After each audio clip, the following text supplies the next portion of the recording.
How do you deal with unwanted plus ones to your event? I never expected my own family to rudely invite not just one but 7 extra guests without letting me know. To give context, I come from an Asian country where having big weddings is the norm. However, this wedding was planned on a tight budget, so we kept the guest list strictly to those close to us. The wedding ceremony went by smoothly, but the reception was an absolute mess from start to end because of my aunt and her extras. When they arrived early to the reception, they stole a reserved table from my family's side and fought the wedding planner, telling her that they were honored elders and could say whether or not they were on the list. The wedding planner was fortunately very kind and worked hard to find an additional table and chairs for others. While they sat there waiting for food, they openly gossiped about my friends and family in a voice loud enough for them to hear, saying things like, "Look at how ugly the dresses are. I can't believe some of the men here are wearing jeans. It goes to show that you can't buy class." They laughed, clinking their glasses of wine in agreement. One of them even added that my husband's bloodline is lucky to have ours, pointing out that he was from another country with darker skin. Other guests moved their seats further away, tired of all the negativity. When the catering was ready, my aunt and the extras cut the line for food, saying that it was the seniors' right to skip in line because their poor bodies couldn't handle it. Our friends and family didn't really mind it until they started complaining about how each food looked either too bland or too different from what they were used to,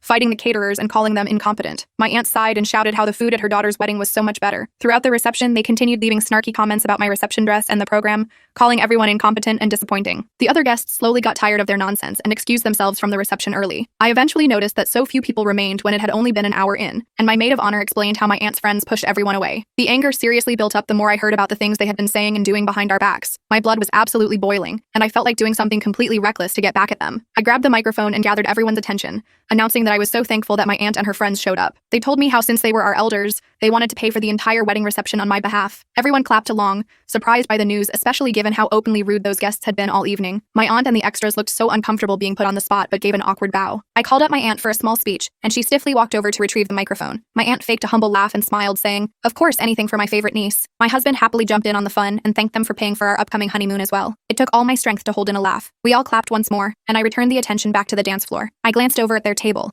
and their faces appeared angrier than ever. For the rest of the night, they stayed in their seats quietly while guests walked over, complimenting and thanking them for being so generous. I called over the wedding planner and explained how I wanted her to later get their credit cards and pretend to have them pay for the reception and catering, just as I announced earlier. She grinned and agreed to the plan. When the aunt and friends tried to leave, the building's security and wedding planner stopped them, handing them a very large bill. They angrily argued back, explaining that they were just my aunt's guests. One of them even mentioned that she didn't even know me. My husband and I giggled on the side, overhearing it all while pretending to be busy eating our wedding cake. The group slowly turned on each other. "You're richer than I am, so you do it." "No way, I have bills to pay later, and you invited me here." Eventually, they pressured my aunt to pay it all, saying it was her idea in the first place. She rolled her eyes and angrily snatched their bags, pulling out credit cards from each of their wallets except her own. She shoved it over to the wedding planner and told her friends to get over themselves and act like high-class citizens. The planner walked by and snuck a thumbs up, pretending to swipe the cards. She walked back to hand back the cards. They flipped off my aunt and left the venue together, arguing and saying the most horrible things about each other. My husband burst into laughter and complimented my plan, asking, "Do you think they would go to our baby shower too?"